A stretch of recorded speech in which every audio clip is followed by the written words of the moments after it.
প্রিয় দর্শক, আজকের ভিডিওটিতে আমরা জানব সেই 4টি কষ্টের কথা যা আল্লাহ যে নারীদের ভালোবাসেন তাদের দেন।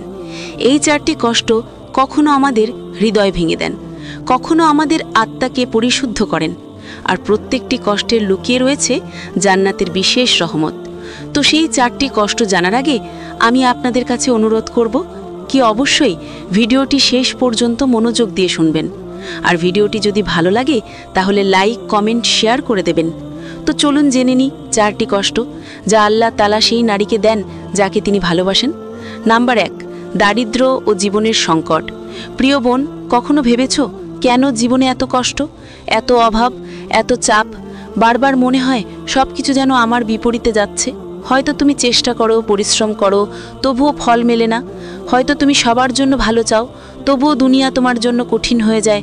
কিন্তু বোন, জেনে রাখবে, এটা আল্লাহর রাগ নয়, এটা তিনার ভালোবাসা। আল্লাহ যাকে ভালোবাসেন তাকে কখনো কখনো দুনিয়ার সামান্য সুখ কম দিয়ে পরীক্ষা করেন, যাতে সে বুঝতে পারে প্রকৃত সুখ কেবল আল্লাহর কাছে। যখন সংসারে অভাব আসে, বাজারে গিয়ে জিনিসের দাম শুনে মন ভারী হয়, সন্তান কিছু চাইলে দিতে পারে না, তখনও তোমার কান্নার প্রতিটা ফোঁটা আল্লাহর কাছে দোয়া হয়ে যায়।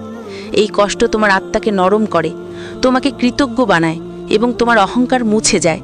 নবী করিম সাল্লাল্লাহু আলাইহি ওয়াসাল্লাম বলেছেন, যাকে আল্লাহ ভালোবাসেন তাকে পরীক্ষা দেন, ধৈর্য ধরলে আল্লাহ তাকে মর্যাদা দিবেন। সহিহ বুখারী। অতএব এই অভাবই তোমার অহংকার ভেঙে দেয় এবং তোমাকে কৃতজ্ঞতার আসল অর্থ শেখায়। নাম্বার 2, মানুষের অপমান ও অবমূল্যায়ন। প্রিয় বোন, আল্লাহ যখন তোমাকে ভালোবাসেন তখন তিনি কখনো কখনো চারিদিকের মানুষের মাধ্যমে তোমাকে অপমানের পরীক্ষায় ফেলেন। তুমি হয়তো কখনো মিথ্যে অপবাদে কাঁদছ, মানুষ তোমার ভালো কাজকে ছোট করে দেখছে, তোমার আন্তরিকতাকে ভুল বুঝছে। তুমি ভাবছ, আমি তো কাউকে কষ্ট দিইনি, তবুও সবাই আমাকে নিজ চোখে দেখছে। বোন, মনে রাখবে, নবী করিম সাল্লাল্লাহু আলাইহি ওয়াসাল্লাম এই কষ্ট পেয়েছিলেন। তাকে বলা হয়েছিল জাদুকর, পাগল, মিথ্যাবাদী। কিন্তু ধৈর্য, বিশ্বাস এবং আল্লাহর উপর ভরসা রাখার মাধ্যমে তিনি ধৈর্যশীল ও মর্যাদাশীল হলেন। নাম্বার 3, প্রিয়জনের অবহেলা। প্রিয়বান, আল্লাহ যাকে ভালোবাসেন তখন তিনি তাকে মানুষের দিকে নয়, নিজের দিকে ফেরাতে চান। আর সেই ফেরানোর সবচেয়ে বড় উপায় হলো অবহেলা। তুমি যাকে সবচেয়ে বেশি ভালোবাসো, যার জন্য প্রতিদিন দোয়া করো, যার হাসি দেখলে মন ভরে যায়, ঠিক সেই মানুষটাই যদি একদিন বদলে যায়, তোমাকে উপেক্ষা করে চলে, তোমার সাথে কথা বলতে চায় না, তোমার প্রশ্নের জবাব দেয় না, তখন হৃদয়ে একটি তীব্র শূন্যতা তৈরি হয়। তুমি ভাবো, আমি তো কাউকে কষ্ট দিইনি, আমি তো ভালোবেসেছি, তাহলে এমন কেন হলো?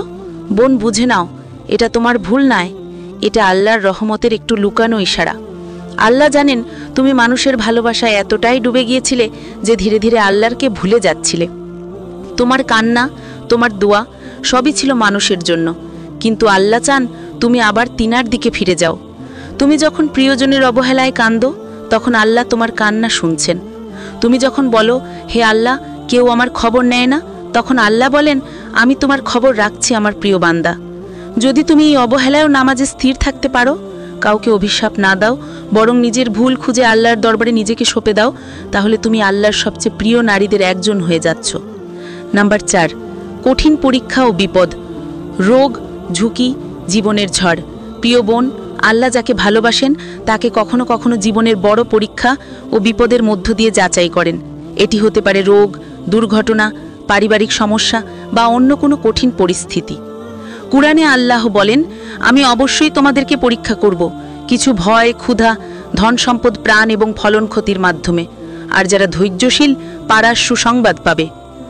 সূরা বাকারা, আয়াত 155। নবী করিম সাল্লাল্লাহু আলাইহি ওয়াসাল্লাম বলেছেন, আল্লাহ যাকে ভালোবাসেন তিনি তাকে পরীক্ষা দেন, যত বেশি ধৈর্য ধরবে তত বেশি মর্যাদা পাবে। সহিহ বুখারী, হাদিস 6470। যে নারী এই কঠিন পরীক্ষায় ধৈর্যশীল থাকে, নিজের বিশ্বাস অটুট রাখে, আল্লাহর দিকে ফিরে যায়, তার কান্না, ধৈর্য এবং সমর্পণ সবই জান্নাতে সোনার দানার রূপ নেয়। প্রিয় বোন, মনে রাখবে, এই 4টি কষ্টে আল্লাহর ভালোবাসার নিদর্শন। তুমি যদি ধৈর্য ধরো, নিজের ভুল খুঁজো, আল্লাহর কাছে ফিরে যাও, তাহলে তুমি আল্লাহর সবচেয়ে প্রিয় নারীর একজন হয়ে যাবে।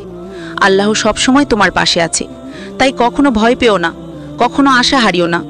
যদি এই ভিডিওর কথাগুলো আপনার মন ছুঁয়ে গেছে, তাহলে লাইক, কমেন্ট ও শেয়ার করতে ভুলবেন না।